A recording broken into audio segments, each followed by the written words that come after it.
Buenas noches, hermanos. Que Dios les bendiga a cada uno de ustedes en este lugar, estar aquí en este lugar, en la casa de nuestro Señor. Siempre es grato. ¿Día feriado descansado o trabajó? Algunos están haciendo sándwich, están trabajando y descansar viernes, sábado, domingo. Y no se olvide que el lunes otra vez feriado. Así que largo. Bueno, vamos a comenzar en este día miércoles un nuevo libro. Vamos a ir al libro de Judas. Es uno de los libros, se podría decir, más especiales dentro de la Biblia. Ustedes van a encontrar en el libro de Judas algunas cosas que no se van a encontrar en ningún otro libro. Él habla, por ejemplo, de algunas cosas de ángeles que en ningún otro libro va a encontrar acerca de los ángeles. Y vamos a estar estudiando durante este tiempo, más quizás algunos predicadores ahí, de los que están predicando, les vamos a pasar ahí algún escrito. Aunque es increíble que de repente cuando nosotros empezamos a desglosar un libro, que a veces uno podría decir un libro como Judas, que es muy pequeñito, pero que realmente tiene enseñanzas muy grandes. Aunque también Judas viene también un poco hablando de lo que veníamos hablando en Juan. ¿Se acuerda que se hablaba en Juan, que se predicaba? El gran tema de Juan, el amor, pero ojo con qué cosa, con los gnósticos, cuidado con la enseñanza que estaban trayendo. Judas también hace una pequeña mención, pero agrega otros temas ahí y va a ser interesante. ¿Cuántos Judas hay en la Biblia? No respondan, vamos a preguntar acá. ¿Cuántos Judas hay en la Biblia? 2. ¿Cuántos Judas hay en la Biblia? 2. Allá, ¿cuántos Judas hay en la Biblia? 2. Allá en la Calucha, 2. Erraron todos, hay 3. Los vamos a contar. Por tiempo no los vamos a ver, pero es para solamente usted tenga memoria. El más famoso de todos, Judas Iscariotes, el que escribió este libro. Judas, hermano de Santiago o Jacobo, Jesús. Y está el otro Judas de los apóstoles, porque hay 2 Judas dentro de los apóstoles. Siempre nos olvidamos de ese, ¿ya? Pero aquí vamos a estar hablando acerca de este Judas. Judas es el hermano de Santiago, hermano del Señor Jesucristo. Si usted lee la Escritura, por tiempo no lo vamos a ver, porque podríamos hablar de una introducción mucho más larga, pero no se olvide que cuando el Señor iba caminando, dijeron los fariseos, ahí que no viene el hijo del carpintero. ¿Se acuerda de ese pasaje? Ahí viene el hijo del carpintero, que su madre no es María, y sus hermanos son Jacobo, Judas, he mencionado ahí, y este es el que se cree que escribió esta carta que tenemos aquí en el libro de Judas. Y algunos van a decir, por ejemplo, como dice el versículo 1, si me está siguiendo ahí, dice Judas, siervo de Jesucristo y hermano de Jacobo, pero es interesante que nunca ocupa el término Judas, hermano de Jacobo y de Jesús. Pero también Jacobo, que es Santiago, el libro de Santiago lo escribió Jacobo, mencionado ahí, que es hermano de Jesús. Tampoco, si usted ve en Santiago capítulo 1, va a encontrar que Santiago también a la vez se hace llamar siervo de Jesucristo. Nunca se aprovecharon de la posición, nunca se aprovecharon del cargo, en cierta manera, que eran parientes o hermanos con Jesús. Ellos entendieron que Jesús es Dios y que ellos eran mortales simplemente, que tuvieron el privilegio de poder compartir con Él. Pero vamos a estar hablando y vamos a la palabra del Señor. Judas, del versículo 1 al versículo 7, vamos a estar viendo en esta hora. Si alcanzamos, veremos los versículos todos, pero no lo sé. Dice así la palabra de nuestro Señor para después orar. Judas, siervo de Jesucristo y hermano de Jacobo, a los llamados, santificados en Dios Padre y guardados en Jesucristo, misericordia y paz y amor os sean multiplicados. Amados, por la gran solicitud que tenía de escribiros acerca de nuestra común salvación, me ha sido necesario escribiros exhortándoos que contendáis ardientemente por la fe que ha sido una vez dada a los santos. Porque algunos hombres han entrado encubiertamente, los que desde antes habían sido destinados para esta condenación, hombres impíos que convierten en libertinaje la gracia de nuestro Dios y niegan a Dios, el único soberano y nuestro Señor Jesucristo. Mas quiero recordaros, ya que una vez lo habéis sabido, que el Señor, habiendo salvado al pueblo, sacándolo de Egipto, después destruyó a los que no creyeron. Y a los ángeles, que no guardaron su dignidad, sino que abandonaron su propia morada, los ha guardado bajo oscuridades en prisiones eternas para el juicio del gran día. Como Sodoma y Gomorra, las ciudades vecinas, las cuales de la misma manera que aquellas, habiendo fornicado e ido en pos de vicios contra la naturaleza, fueron puestos por ejemplo, sufriendo el castigo del fuego eterno. Ahí usted ve ya en esos últimos dos textos cosas que no se mencionan en el Nuevo Testamento. Vamos a orar para bendecir esta palabra. Gracias Dios, Señor, te damos por esta noche. Gracias Padre por permitirnos estar aquí en tu casa.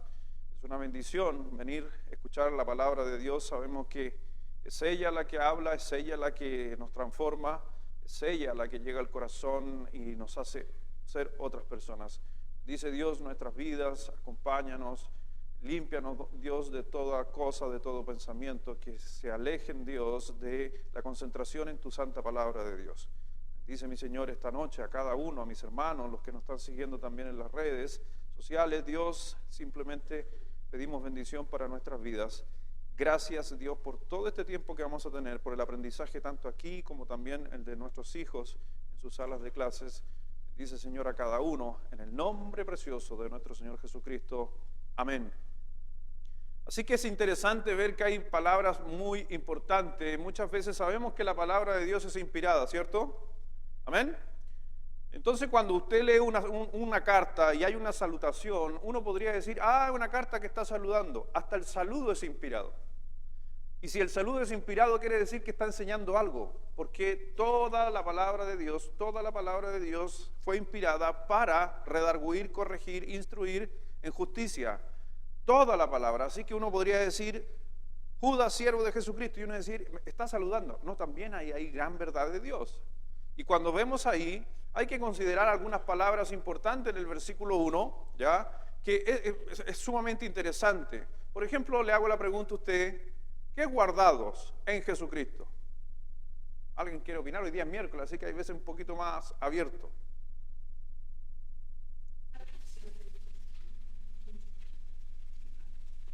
¿Me escuché por ahí?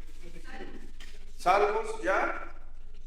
Protegidos, ¿bien? Entonces se da cuenta y dice, él está haciendo un anuncio. ¿Y saben por qué hace un anuncio importante? Porque dice, guardados en Jesucristo.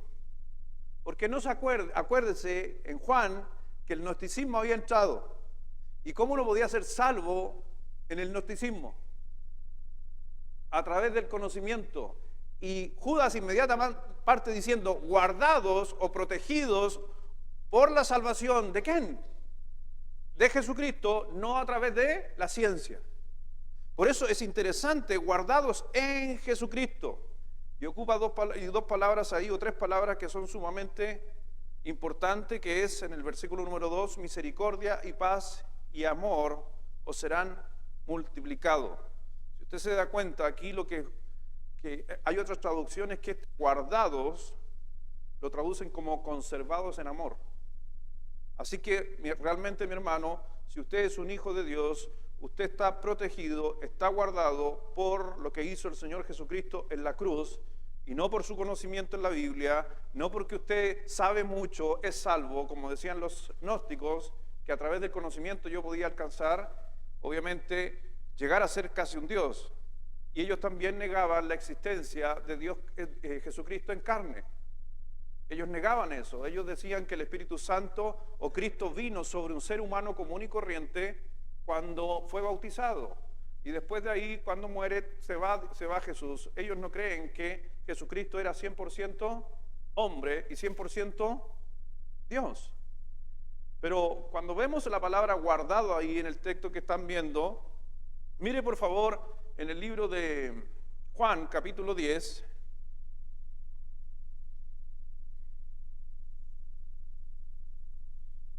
Vamos a Juan, capítulo 10, versículo 11.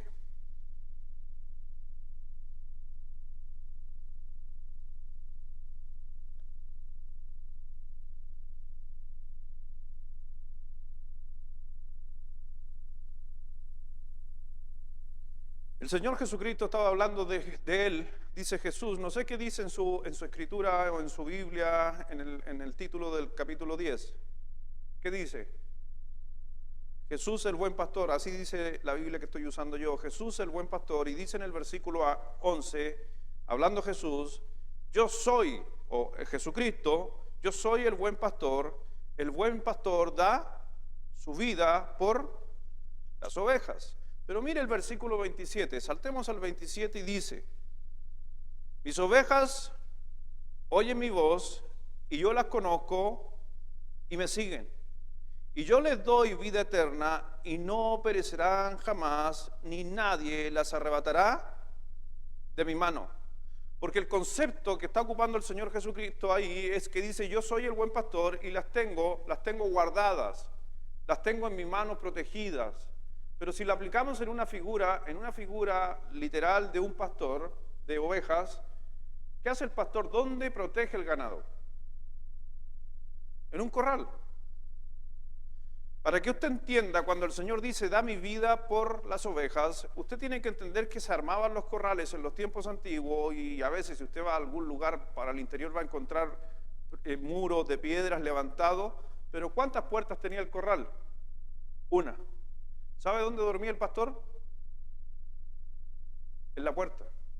Por eso va a encontrar los conceptos de salvación hablando de que yo soy la puerta. En esa misma figura, entrando a un corral, el pastor dormía en la puerta. El que abría o cerraba la puerta a las ovejas era el pastor Jesucristo. Y en esa figura, él cuando dice guardados y protegidos, es muy, muy, muy interesante para que usted entienda algo aquí, que, ojo, las ovejas ¿se pueden defender? Las ovejas no se pueden defender. Por ejemplo, el conejo. En mi casa, si alguno va a mi casa en la noche, se va a encontrar que empiezan a salir conejos por todos lados. Los conejos no se pueden defender a sí mismos, pero sí lo que pueden hacer, arrancar. Pero no se defienden, arrancan. Las ovejas no se pueden defender. Las ovejas no pueden atacar. Las ovejas no pueden arrancar, inclusive si usted ve un piño de oveja, se mueven en grupo, pero no arrancan. Es por eso que son muy fácil presa de cualquier animal. Y el Señor simplemente está ocupando para mí esa figura también para decirnos a cada uno de nosotros, mi hermano, ninguno nos podemos salvar a no ser que el pastor dé su vida por las ovejas. La salvación, el guardado, no nace de parte de nosotros. Usted no se puede proteger a sí mismo, no se puede guardar a sí mismo, a no ser que el Señor Jesucristo lo guarde a usted. Usted no se puede aferrar al Señor Jesucristo. Es Jesucristo el que se aferra a usted. Porque yo no puedo hacer nada, porque soy oveja. Porque si yo me aferrara al Señor Jesucristo, estaría yo salvándome, yo cuidándome, yo protegiéndome, siendo que es al contrario, la seguridad de la salvación se apoya por si acaso en las manos de Dios. Por eso dice el versículo 27, mis ovejas oyen mi voz y yo las conozco y me siguen. ¿Y qué dice?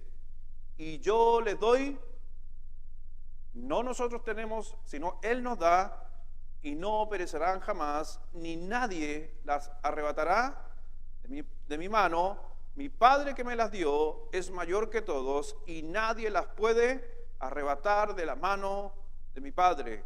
Esa es una de las verdades más grandes para los que creemos que la salvación no se pierde. Primera de Corintios, capítulo 1, por favor, porque también en el versículo dice, a los llamados, decía Judas. Judas, siervo de Jesucristo y hermano de Jacobo, a los llamados.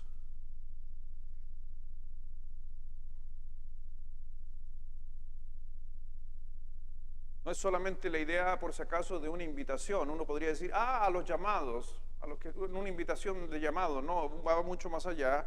Y en el libro de Primera de Corintios, capítulo 1, le invito a leer, por favor, fuerte en esta noche. Primera de Corintios 1, 22, todos juntos hasta el 24, a la 1, a las 2 y a las 3.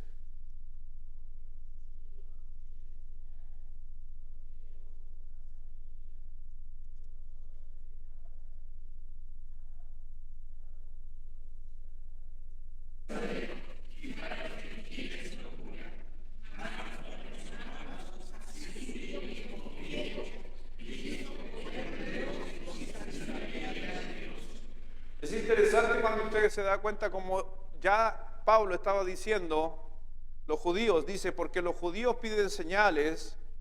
Sí, el judío quería ver para creer, quería que se cumplieran las profecías del Antiguo Testamento para ver realmente si era Jesucristo. Pero después Pablo dice, y los griegos que buscan sabiduría, gnósticos, quieren saber más para ser salvos. Pero Pablo dice, pero nosotros no nos interesa ni la sabiduría, ni nos interesan las genealogías o prácticas antiguas de la ley, sino que debe interesarnos a los cristianos. Pero nosotros predicamos ¿a quién? A Cristo crucificado, para los judíos ciertamente tropezadero, y para los gentiles locura, más para los llamados, y dentro de los llamados habían judíos como griego, Cristo, poder de Dios y sabiduría de Dios.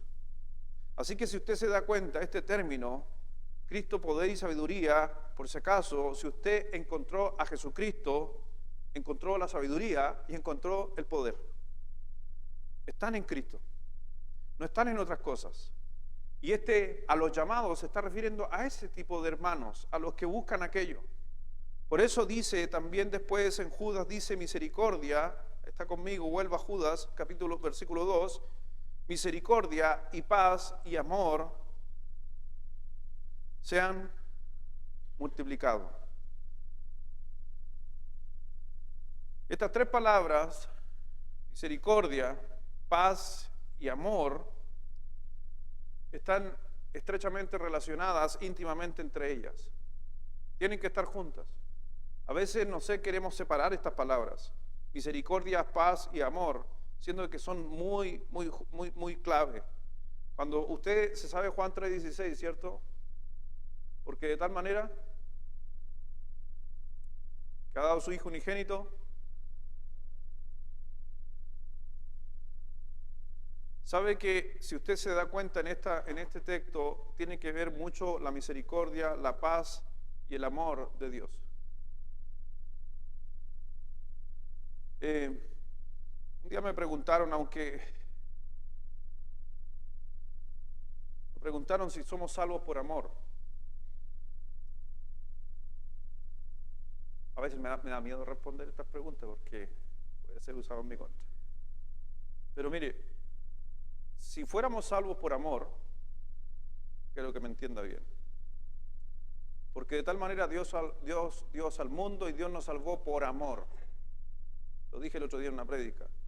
En el cielo estarían todos. ¿O no?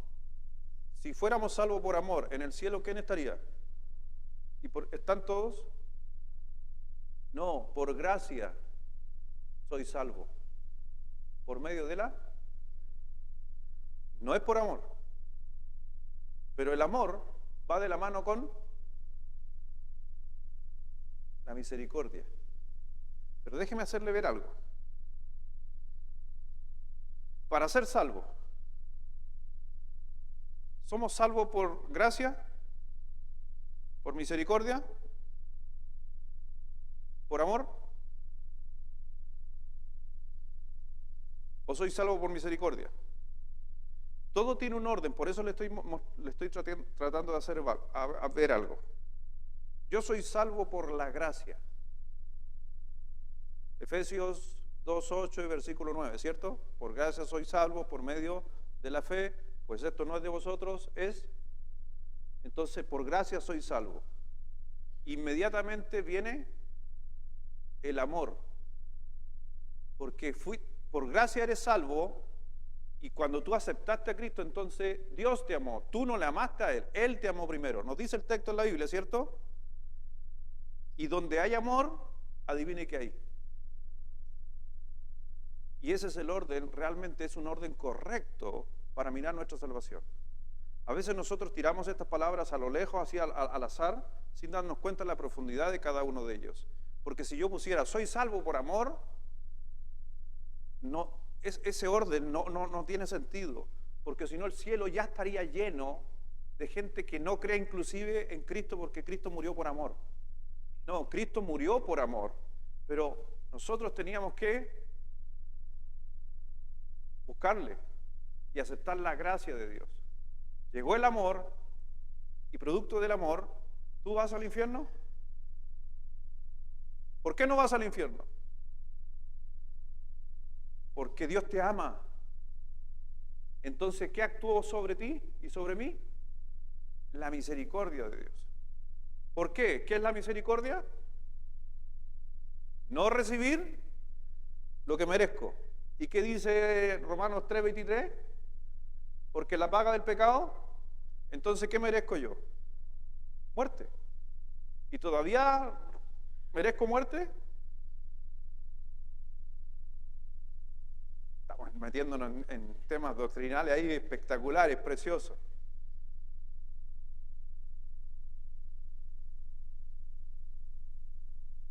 Sí la necesito, sí. Le decía el otro día a una persona que me gusta a mí eso, como el Señor es tan bueno, es cuando gente gente se me acerca y me dice, ¿puedo hablar con usted? ¿Me puede decir cómo ser salvo? Esas son de las experiencias preciosas en el Evangelio, donde gente te viene a pedir que le expliquen la salvación. Ni siquiera tienes que ir a buscarlo. Y yo le expliqué la salvación y yo le hice ver que fue lo que me enseñó a mí y también me dio mucha paz en los tiempos antiguos con el pastor David. El pastor David, él ocupaba siempre su Biblia para los que tienen memoria. Entonces él nos explicaba, si yo soy salvo y ya no soy, yo no merezco la muerte, entonces si yo no merezco la muerte, tendría que ser producto de que ya no peco. Pero los cristianos seguimos pecando. ¿Los cristianos seguimos pecando, sí o no? Y la paga del pecado es listo. Así de simple. Si usted peca, muerte. Pero ¿por qué no nos vamos al infierno? Y ahí venía Pastor David y pescaba su Biblia y él me explicaba. Tú estás ahí, pecador. Hiciste esto, pecador. Aquí está Dios. Y en el juicio eterno te ve a ti y dice, ese pecador tiene que ir al infierno y manda su rayo para eliminarte, pero Jesucristo se pone en medio y el rayo le pega a Jesucristo, pero tú sigues siendo pecador detrás. Cuando yo entendí eso, pude comprender que eso iba a ser justamente cuando un día estemos en el juicio. Es por eso que usted no se irá al cielo, porque Jesucristo intervino y sigue interviniendo en su vida hasta el día del juicio. ¿Y por qué también este cuerpo tiene que irse a la tumba? Porque la paga del pecado es muerte. Por eso la gracia, a veces se nos acerca de la gracia, que la gracia opera justamente, maravillosamente en nosotros para la salvación. En el libro de Éxodo, capítulo 33, Éxodo 33,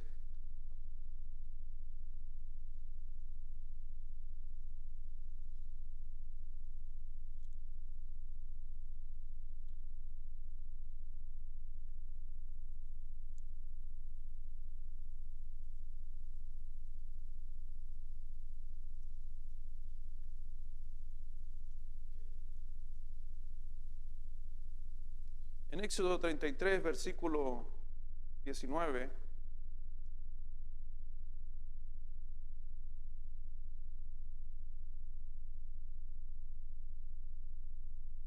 y le respondió, dice, y le respondió, yo haré pasar todo mi bien delante de tu rostro, y proclamaré el nombre de Jehová delante de ti. ¿Y qué le dice? Y tendré misericordia del que tendré misericordia, y seré clemente con el que seré. Acuérdense que Moisés aquí está pidiéndole algo, está orando, y Dios a la final le responde, y me encanta lo que el Señor le responde. Si usted no se da cuenta, no dice, y seré misericordioso con el que muestre misericordia. No dice eso. ¿Se dio cuenta, no? Dice, seré misericordioso. ¿Y qué dice? Porque no tiene nada que ver con lo que tú hagas. Tiene que ver con todo lo que Él hace. No eres tú, no soy yo.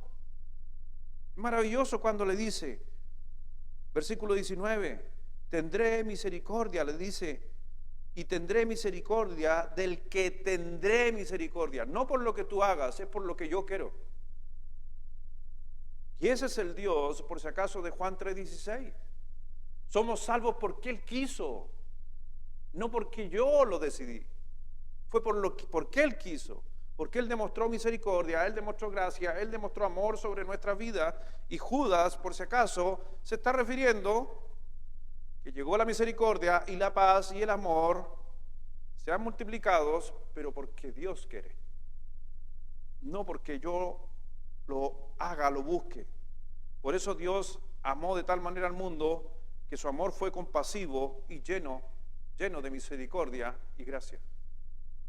En el libro de Efesios, no lo busquen, 8:9, lo vuelvo a repetir para que se lo grabe, porque por gracias soy salvo, por medio, y esto, por eso dice, nadie aquí puede ganarse la salvación, nadie puede autollamarse, como estaba diciendo Judas, a los llamados, nadie, no, fue Dios el que intervino. Por eso vemos que el Señor en su palabra nos habla de dos palabras que por ejemplo, es para los que a alguien le gusta un poquito el griego, el caris tiene que ver con la gracia y el elos con la misericordia, y estos trabajan en conjunto. La gracia actúa para darnos de parte de Dios y la misericordia actúa por lo regular para no darnos lo malo que hago en mi vida. Pero muchas veces cuando hablamos de gracia y misericordia, que la misericordia actúa sobre el pecado y la gracia sobre la dádiva, de repente me han preguntado a mí, pastor, ¿por qué Dios permite el cáncer? ¿Es un castigo, es un pecado en mi vida? ¿Por qué Dios produce otras enfermedades? Pero no se olvide que el Señor Jesucristo dio esa explicación a través del apóstol Pablo cuando dijo que no nos olvidáramos que el pecado entró por un hombre. Y ese pecado fue traspasado ¿a quién? ¿Por qué nos enfermamos? No quiere decir que tú te enfermas porque cometiste un pecado. Lo que está diciendo es que el pecado produjo que tu organismo se transformara y fuera degradándose constantemente. Es por eso que usted va a encontrar más enfermedades ahora que de las que habían antes, porque el cuerpo se va transformando. Pero es una condición del pecado que entró en el hombre en que nosotros nos enfermemos, en que usted se resfríe, en que escuchemos todo lo que está sucediendo con nuestros pequeños. Pero es producto de lo que entró el pecado en el hombre. Por eso un pecador necesita la gracia de Dios y con toda seguridad necesita mucha misericordia en su vida. ¿Por qué? ¿Sabes que tú no te enfermas por misericordia? Con la explicación que di, producto del pecado, ¿qué actúa en nosotros? La misericordia. Porque la gracia es para bendecirte y darte, pero la misericordia es para que no recibas lo que debías recibir. Y gran parte de las enfermedades, ¿qué son? Lo que debo recibir. ¿Producto de qué? Del pecado que entró por Adán. Entonces, que a veces no nos enfermemos, adivinen por qué sucede. Por la misericordia de Dios. Porque no es la paga, porque Dios no paga. Aunque yo digo que hay cosas naturales, por si acaso, también que es parte de la naturaleza del pecado, que algunos de nosotros nos enfermemos, por más que actúe la misericordia de Dios en nuestra vida. Porque Dios permite y deja que sucedan cosas, porque ojo, porque Dios quiere que también pasemos aflicciones para que nuestra fe siga creciendo. Pero no se olviden nunca que la gracia siempre va a ir delante de la misericordia. Nunca va a ir atrás. Primero es la gracia y después la misericordia. Así trabaja Dios con nosotros. Por eso Dios, a través de Jesucristo, operó con su gracia. ¿Se acuerda cuando dice en Isaías 63 que Dios curó nuestras llagas, fuimos nosotros curados? Pero déjeme decir algo. Antes de ser curado, necesitamos ser perdonados. ¿Me doy a entender? Entonces primero tiene que actuar la gracia, porque a través de la gracia se obtiene el perdón. Pero para ser curado necesito la misericordia de Dios, porque las heridas son producto de mis pecados. Entonces no se olvide de esa línea. Gracia, misericordia. No es misericordia y gracia. Funciona simplemente al revés. Mire Romanos 5, versículo 1.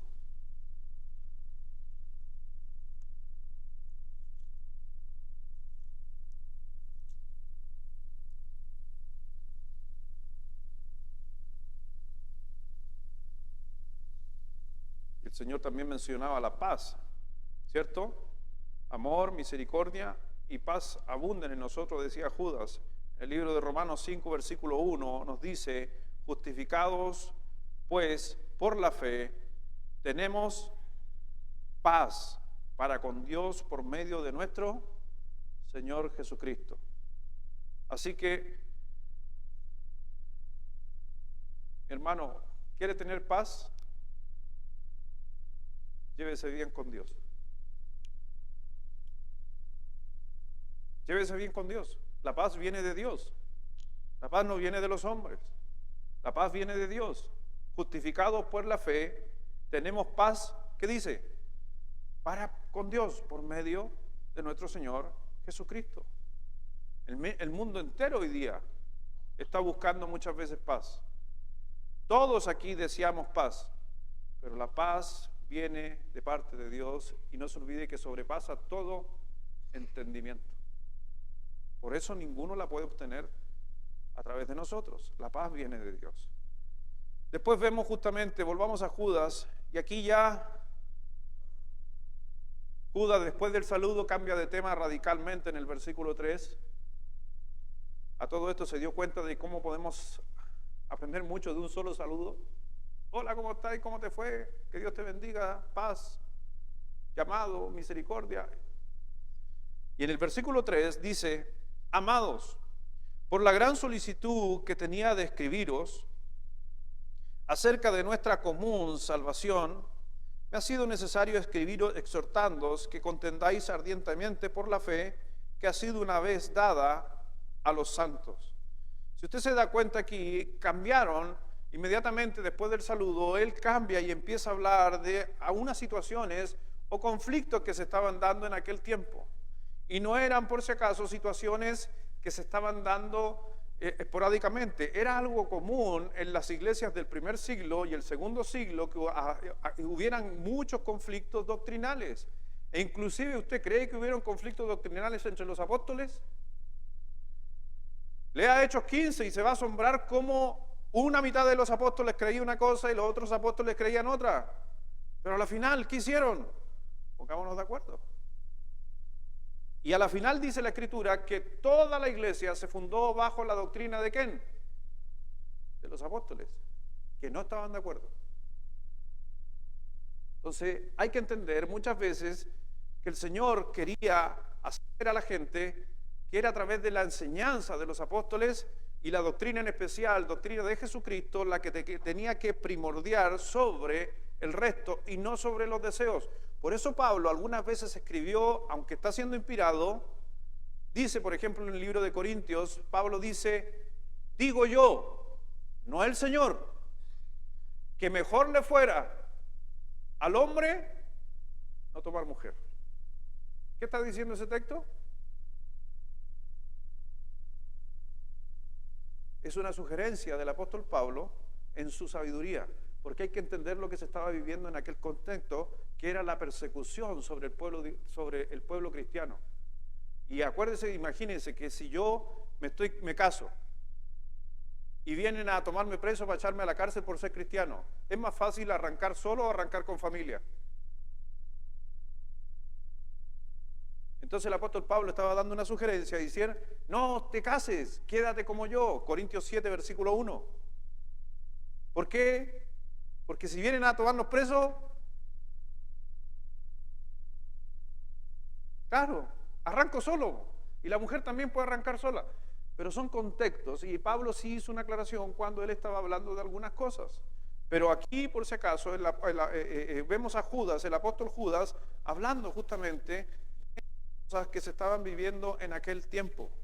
Judas deseaba escribir sobre facetas de la salvación, pero obviamente de la redención, porque él después lo toca en algunos puntos, pero en realidad tuvo que detenerse en la apostasía que se estaba viviendo en aquel tiempo y estaba alejando a los cristianos de la fe. Porque la iglesia está fundada sobre la doctrina de los apóstoles. ¿Saben lo que es una iglesia? La iglesia es un grupo de creyentes fundado sobre la doctrina de los apóstoles. Así que si decimos, ¿hay congregaciones que no son iglesias? Sí. ¿Sabe por qué? Lo acabo de decir. Porque no están bajo el fundamento de la doctrina de los apóstoles. La doctrina de los apóstoles es clave para que una iglesia se llame iglesia, si no simplemente un grupo, una asamblea. Por eso el apóstol Judas varias veces va a mencionar durante este tiempo esa enseñanza, y que se estaba dando en aquel tiempo y que no era esporádica. Mire 2 de Timoteo, capítulo 2.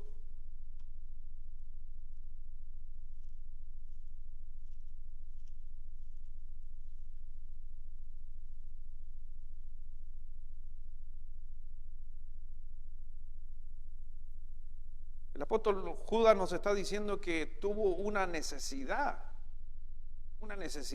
una solicitud, una gran solicitud de escribirlos. Y era concerniente a este tema de la apostasía. Pero no era algo común, no era algo esporádico, sino era algo muy común en la primera iglesia, las primeras iglesias de aquel tiempo, estos conflictos. Miren, 2 de Timoteo, en el capítulo 2, versículo 24.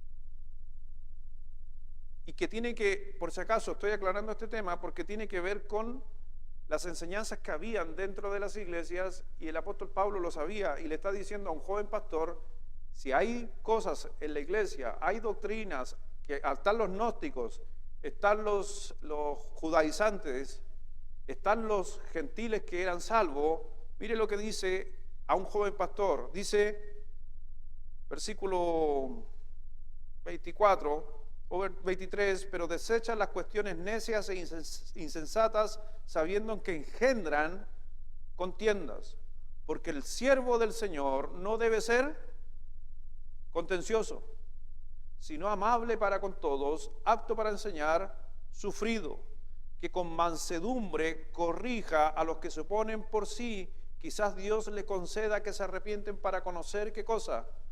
La verdad, y escapen del lazo del diablo, que están cautivos a voluntad de él. Cuando hay diferencias, hay cosas en las iglesias, tiene que ser en amor y en mansedumbre, no en contiendas. No puede haber contienda, sobre todo por temas que el apóstol Pablo está mencionando. Mire, Hechos 2.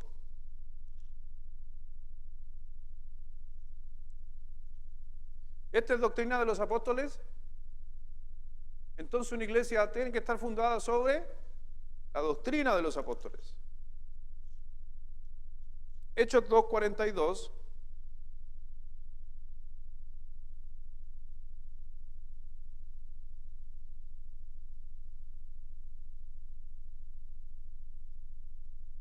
Y perseveraban, ¿en qué cosa?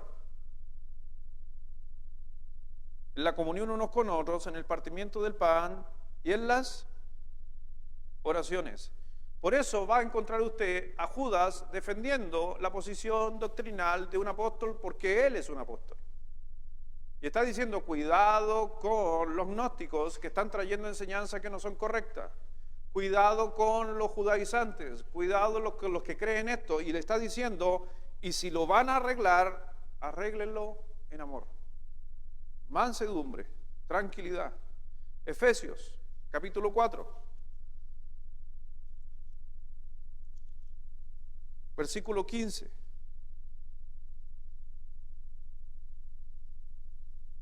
Se los dejo a ustedes versículo 15 de Efesios 4. Si usted considera que tiene la verdad o conoce la verdad, cuando esté hablando con alguien que a lo mejor es un gnóstico, ¿cuál fue la recomendación de los apóstoles? Versículo 15, léalo fuerte. A la 1, a las 2 y a las 3.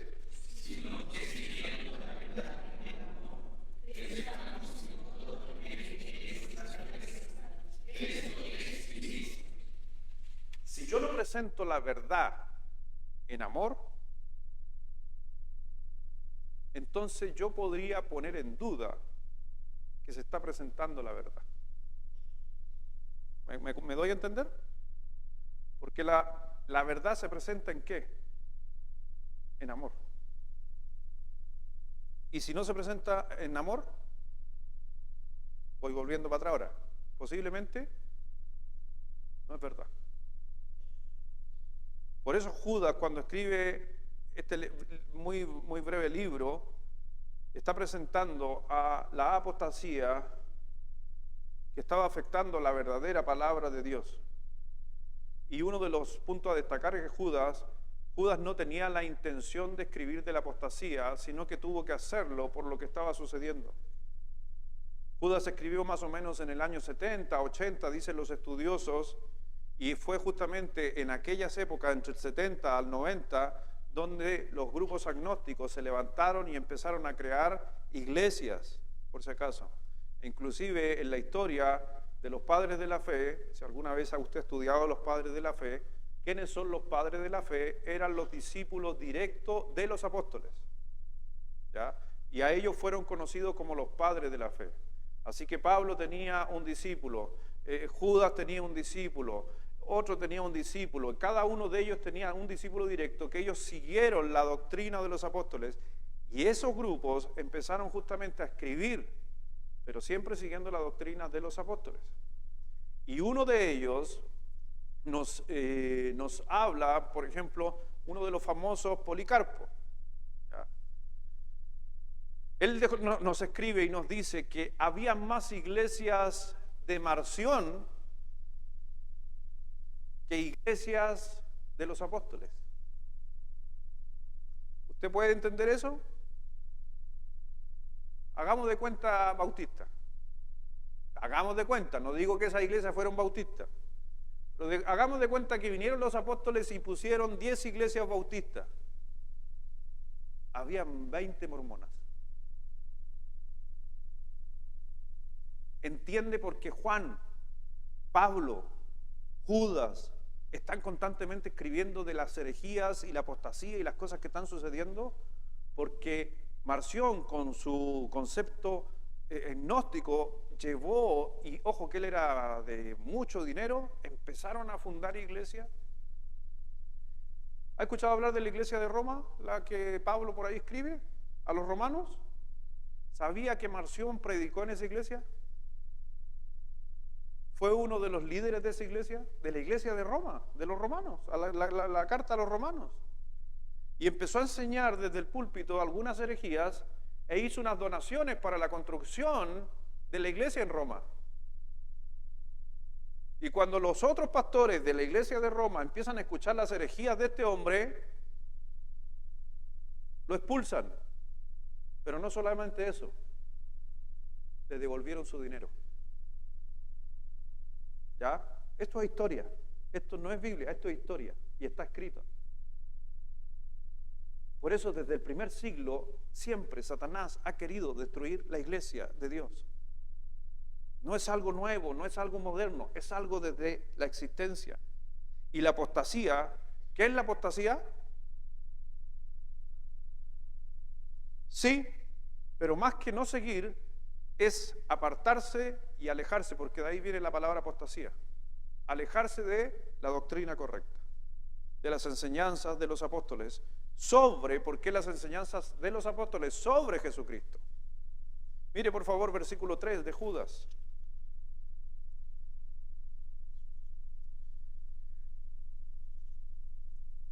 Amados, por la gran solicitud que tenía de escribiros acerca de nuestra común salvación, me ha sido necesario escribiros exhortándoos que contendáis ardientemente por la fe que ha sido una vez dada a los santos.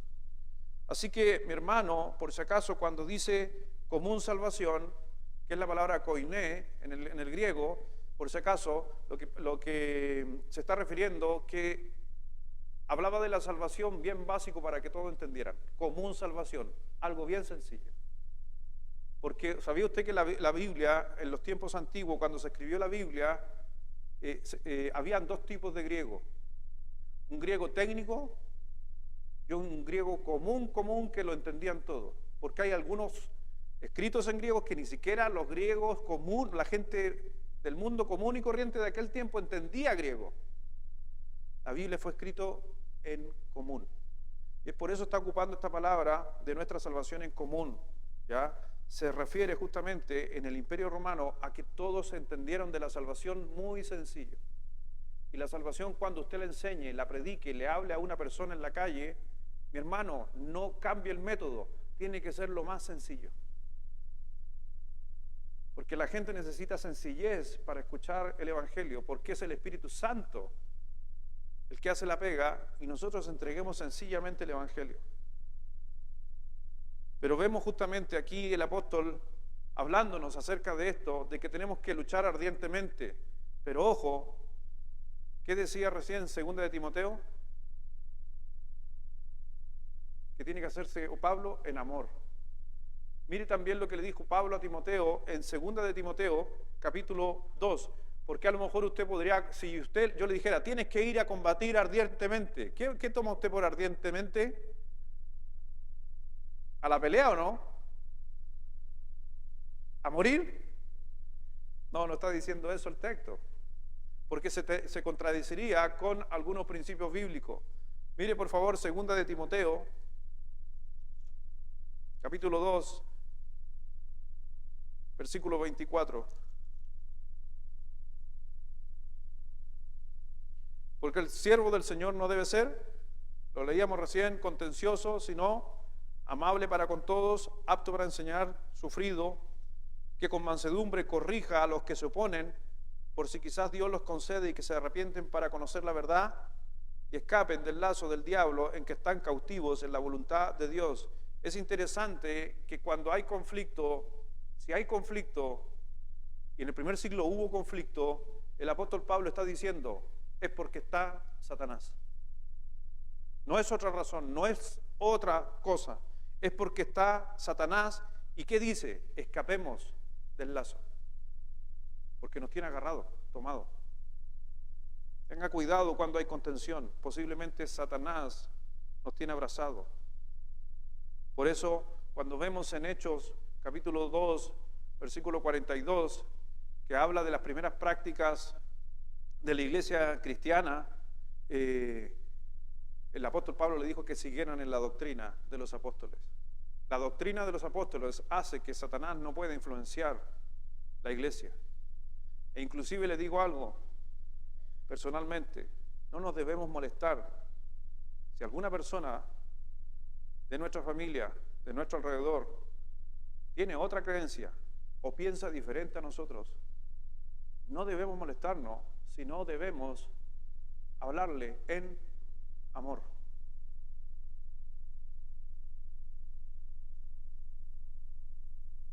¿Qué dice después Judas? Y da la razón por qué tenemos que hacer las cosas correctamente y en amor. Versículo 4. Porque algunos hombres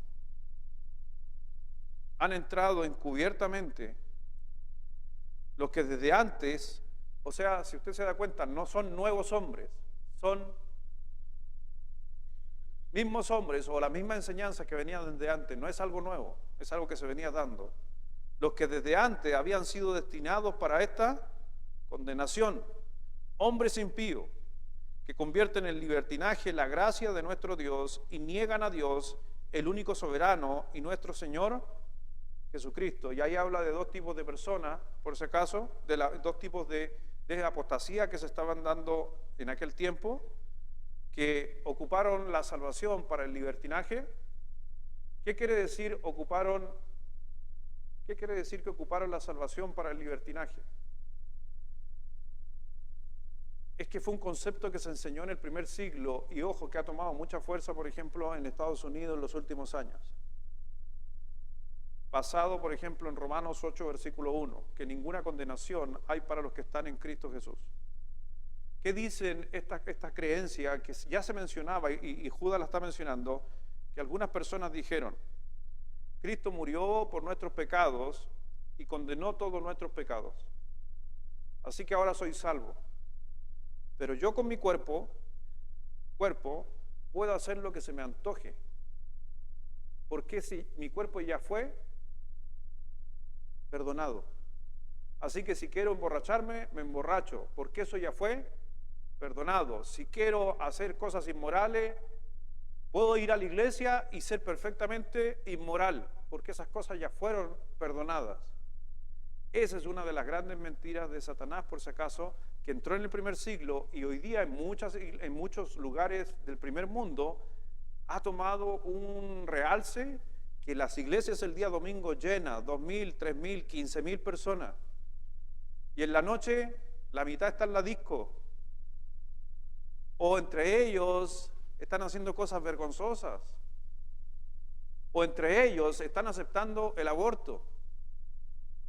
O iglesias donde está lleno de personas que tienen atracción por la otra persona, por personas del mismo sexo.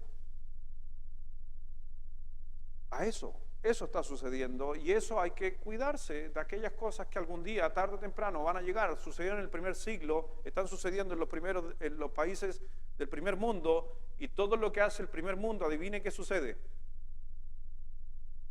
Siempre baja, yo digo. Lo que sucede en Estados Unidos, baja. Les digo algo por la experiencia propia. Lo que se discutió hace 30 o 40 años atrás en Estados Unidos en cuanto a LGTB, recién llegó aquí hace un par de años. Ese ya no es tema ya. Por ejemplo, en Canadá o en Australia, usted no puede hablar de Jesucristo en la calle. A tarde o temprano va a llegar acá. Todas esas cosas son conflictivas y van a llegar, pero sucedieron en el primer siglo. Por eso aquí el apóstol comentó algo muy importante: describir a las personas falsas e hipócritas que llegaban a la iglesia a confundir a la gente. Y vemos ahí que Judas, obviamente, dice que convierte en el libertinaje la gracia de nuestro Dios y niegan a Dios como el único, soberano y nuestro Señor Jesucristo. Inclusive si usted se da cuenta en el versículo 4, que es muy interesante, dice, porque algunos hombres han entrado. La palabra entrado aquí es la palabra, la voy a decir, tratar de no equivocarme, pereisduno, ya es la palabra en el griego, pereisduno, y el significado de esa palabra, han entrado, dice, el significado de esa palabra es, entraron por una puerta lateral. ¿Qué quiere decir eso? Encubiertamente, a la mala, por la parte de atrás, por una puerta trasera. No fueron capaces de entrar por la puerta delantera, de frente. Y el Judas está diciendo, justamente, entraron por una puerta lateral. Y esta es una manera descriptiva del apóstol que estaba escribiendo esta palabra para que la gente entendiera. Van a haber personas que van a llegar a la iglesia y van a traer doctrinas diferentes y no lo van a hacer públicamente, sino van a entrar por un costado lateral. Y esas personas no entraban por la puerta principal. No iban con la doctrina correcta, no hablaban con la doctrina correcta. Por eso mire lo que dijo el apóstol Pablo en 2 de Corintios rápidamente. Ya estamos...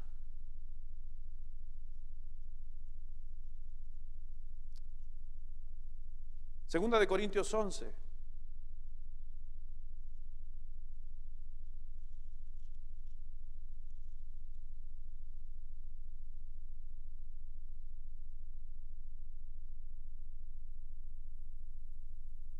Versículo 13.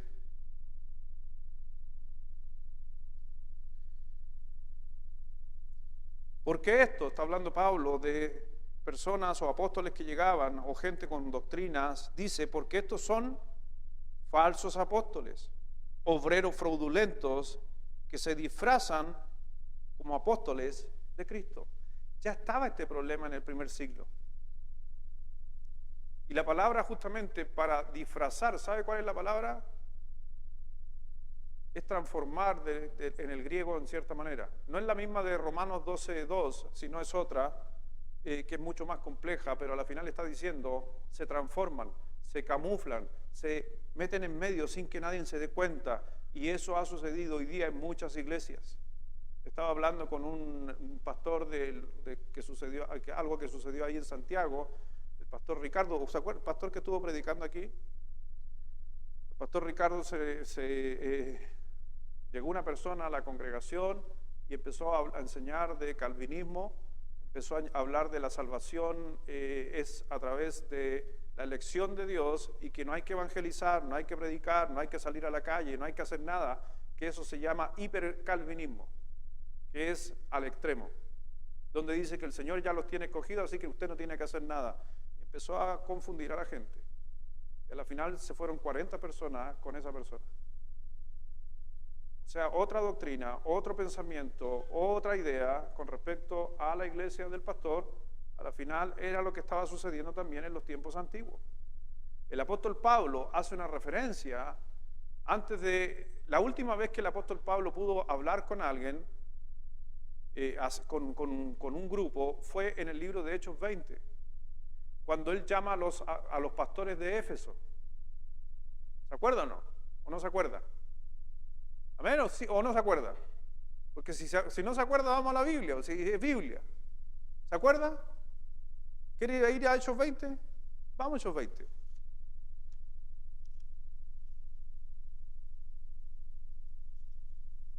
Hay que entender que a veces cuando nosotros predicamos, o estoy hablando de los predicadores o nosotros los pastores, se ha dado cuenta que lo complejo a veces de la palabra de Dios, que usted tiene que predicarle a una persona que lleva 2 semanas y lleva personas que tienen 30 años en el Evangelio. ¿Y por qué digo esto? Porque digo, Hechos 20, sí, los pastores de Éfeso, y el hermano no tiene idea qué sucedió en Éfeso. Por eso hago esa pregunta. Si usted quiere lo leemos ahí, leemos Hechos 20, versículo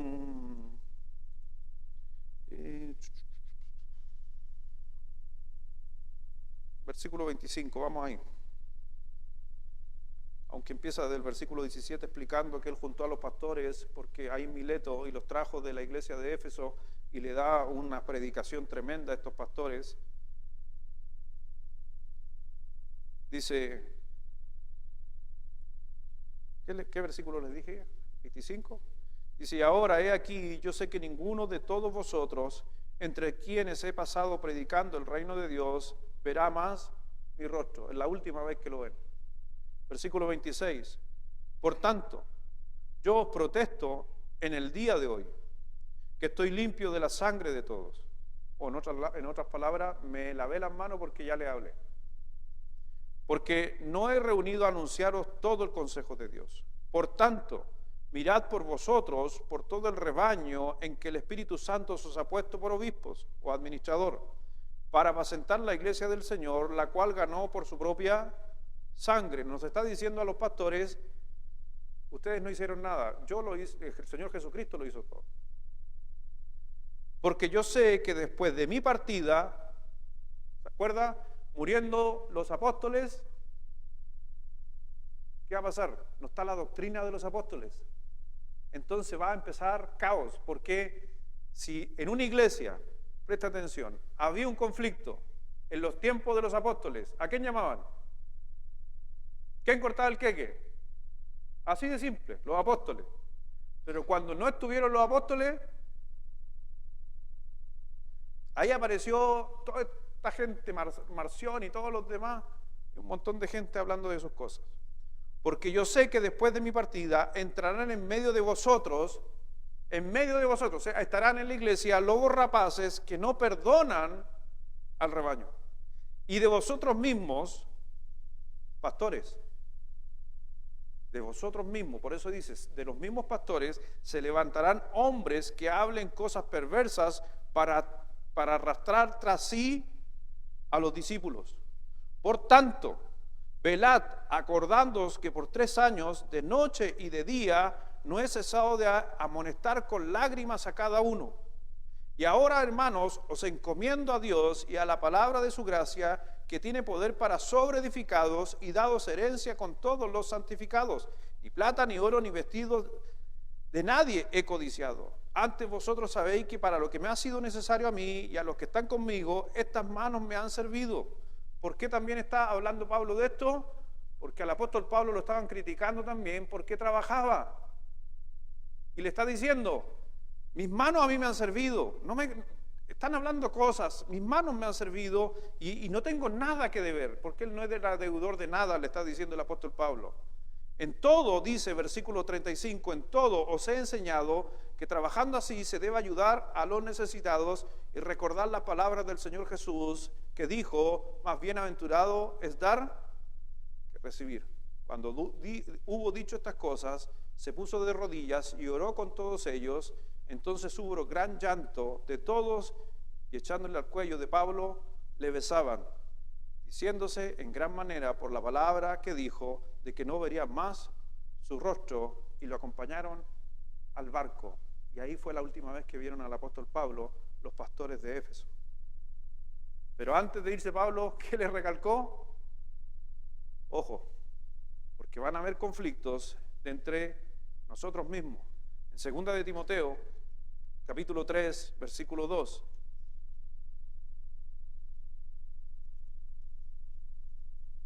No solo le escribió a los pastores de Éfeso, sino le escribió al joven pastor que también pastoreó, obviamente, esta iglesia. 2 de Timoteo, capítulo 3, versículo 2. Versículo 1. También debes saber esto, que en los postreros días vendrán tiempos peligrosos, porque habrá hombres amadores de sí mismos, avaros, vanagloriosos, soberbios, blasfemos, desobedientes a los padres, ingratos, impíos, sin afecto natural, o se está refiriendo a afecto de amor de los cristianos, implacables, calumniadores, intemperantes, crueles, aborrecedores de lo bueno, traidores, impetuosos, infatuados, amadores de los deleites más que de Dios, que tendrán apariencia de piedad, pero negarán la eficacia de ello. A estos evita, porque de estos son los que se meten en las casas y llevan cautivas a las mujercillas cargadas de pecado, arrastradas por diversas concupiscencias. Está hablando de inmoralidad sexual ahí.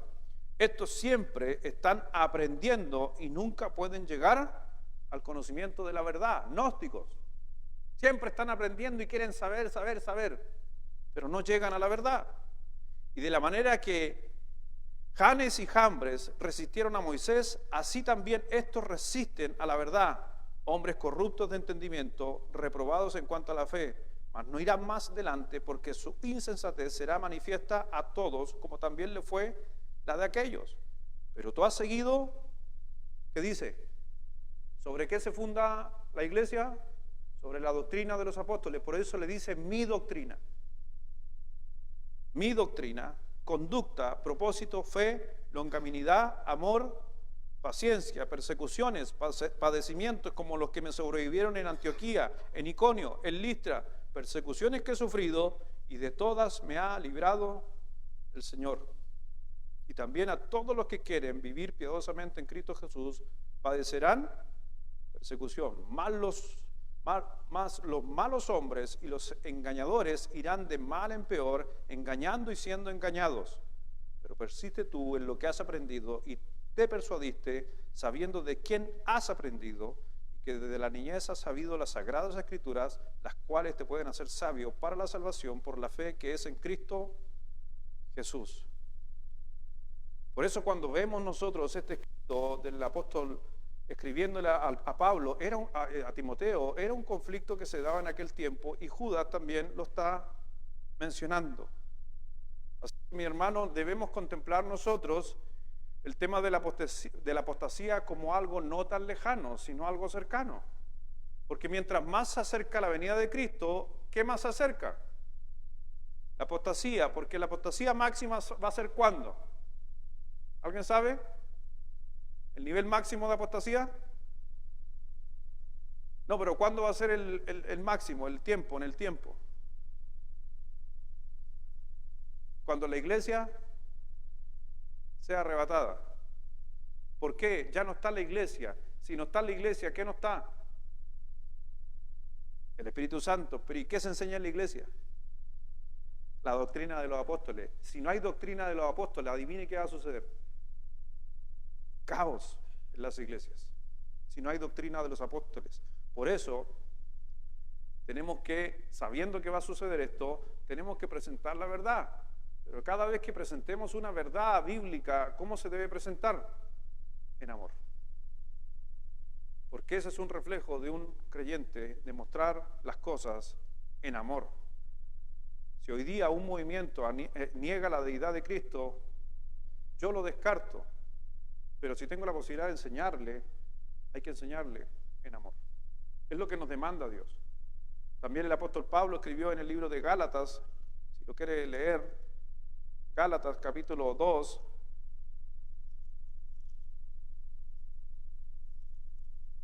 versículo 4.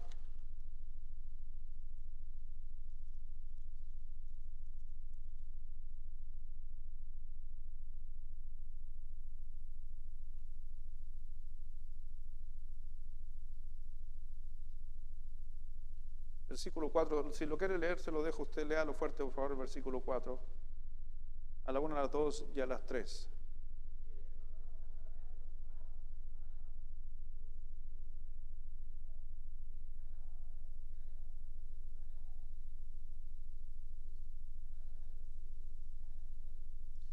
Ojo, ¿por qué eso sucede?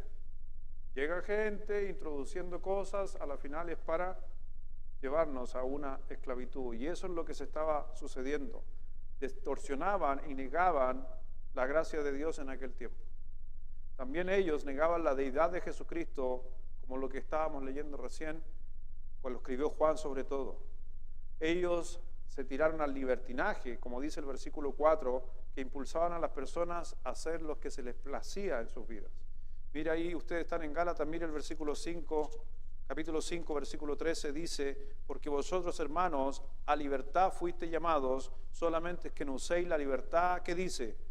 Como ocasión para la carne, sino servíos por amor los unos a los otros. ¿Qué está diciendo el apóstol Pablo? Está diciendo, sí, nosotros en nuestra carne fuimos perdonados, pero no te aproveches. El libertinaje o la permisividad que estamos presenciando hoy día, como les decía, en algunos países o inclusive aquí en nuestro país, donde hoy día en muchas iglesias se está ignorando grandes verdades. El matrimonio está siendo ignorado en muchas iglesias. La gente no se quiere casar, cuando que nosotros la iglesia deberíamos animar a casar a la gente. Yo doy gracias a Dios que hay algunos aquí que son obedientes y van a seguir siendo obedientes. Pero en otros lugares da lo mismo. Esa es una de las cualidades donde podemos ver que la iglesia está tomando el libertinaje.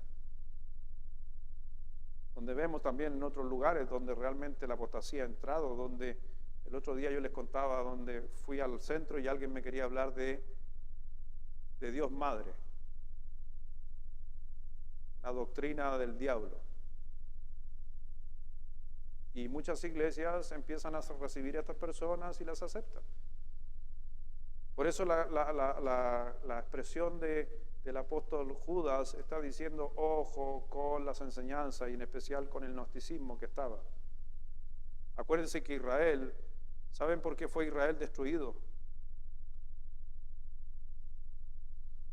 Por la falta del conocimiento real de Dios. No por tener mucho conocimiento, sino por el conocimiento falso que recibían. Y lo dejo boteando ahí el versículo 5 y 6 y 7. Tenía que predicar hasta el 7. Pero el que viene después parece que... ¿Quién viene después? Parece que es Jerko el que viene, parece después. ¿Vienes tú después? No tengo el calendario en mi mente ahora, pero no sé quién viene. Entonces, para que corran, o se corren, yo sigo hasta el 7. Pero mire porque el versículo 5 en adelante también se pone interesante. Judas da 6 ejemplos de lo que está sucediendo en el versículo 4.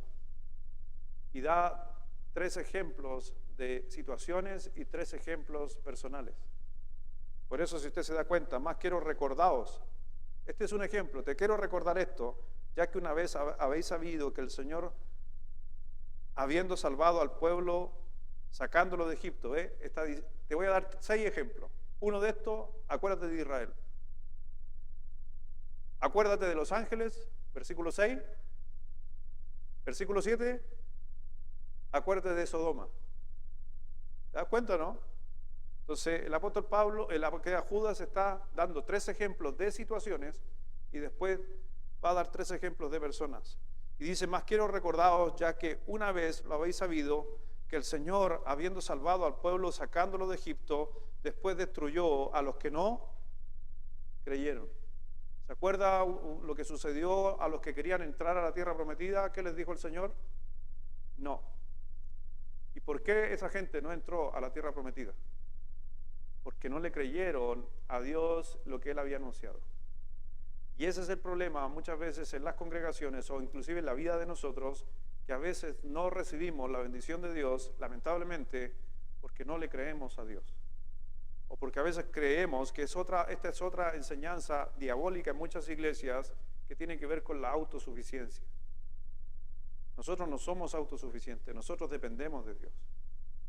Y a Dios solamente se le busca o se le necesita cuando es algo extremadamente grande. No. Yo soy autosuficiente. ¿Qué quiere decir? Yo no soy autosuficiente. ¿Qué quiero decir con eso? Que yo necesito de Dios en todo mi día para poder moverme. Y después hablar de los ángeles, de la caída. ¿Sabía usted que habían 2 grupos de ángeles? Todo eso, no sé si lo enseño yo o el que viene, pero estoy adelantando un poquito, porque dice, y a los ángeles que no guardaron su dignidad, versículo 6, sino que abandonaron su propia morada, los ha guardado bajo oscuridad. Entonces hay un grupo de ángeles que era tremendo, que no estaba dispuesto a sujetarse a Dios ni a nada, que el Señor los tomó y los encarceló. Pero quedó un grupo suelto, que se puede mover. Y ese es el de Satanás junto a sus demonios o ángeles caídos. Entonces, pero algún día, por si acaso, estos todos se van a juntar para ser destruidos. Entonces vamos a hablar, no sé si alcanzamos a hablar un poco acerca del mundo espiritual, los demonios, ángeles. Ahí vamos a estar viendo lo que va a suceder el próximo miércoles. Vamos a orar. Padre, gracias Dios, gracias Señor por tu palabra, gracias Dios por tu enseñanza, porque a través de un libro muy especial, un libro que dice cosas que ningún otro libro va a mencionar, llega a nuestros oídos, a nuestros ojos, Dios, para poder discernir los tiempos que estamos viviendo, a veces las situaciones que vivimos a diario, como podemos ver, muchas veces se aplican perfectamente. Por eso, mi Señor, abre nuestro entendimiento para no ser engañados, para ser guiados por el Espíritu Santo, y sabemos que esta iglesia, la iglesia de Jesucristo, fue ganada por tu sangre. Y es por eso, Dios, que queremos cuidarla, queremos protegerla, Dios, porque nos está anunciando el apóstol Pablo, nos está anunciando Judas, que en los postreros tiempos vendrían justamente doctrinas o enseñanzas o situaciones o cosas que simplemente quieren destruir la iglesia de Dios. Señor, protégenos, porque estamos y queremos estar en el redil. Como decía hace un momento, Jehová es nuestro pastor y Él se sienta a la puerta